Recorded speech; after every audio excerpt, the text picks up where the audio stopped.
все спланированные задачи отработать в полном объеме. Особое внимание уделить отработке способов согласования применения группировок войск, взаимодействия в условиях проведения современных боевых действий. Продолжить обучение командиров всех степеней принятию нестандартных решений о войсках к ведению неожиданных для противника действий.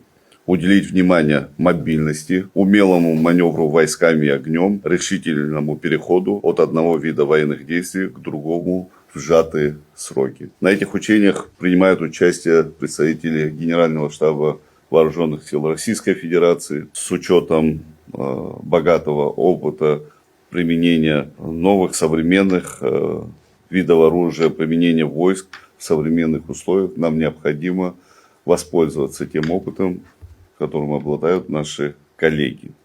Что касается современного характера военных действий, их результат во многом определяется применением высокотехнологичных средств поражения, таких как беспилотные летательные аппараты различного назначения и безэкипажные катера и другие формы применения новых вооружений. Исходя из этого, руководству учением, командирам на всех уровнях обеспечить выполнение требований безопасности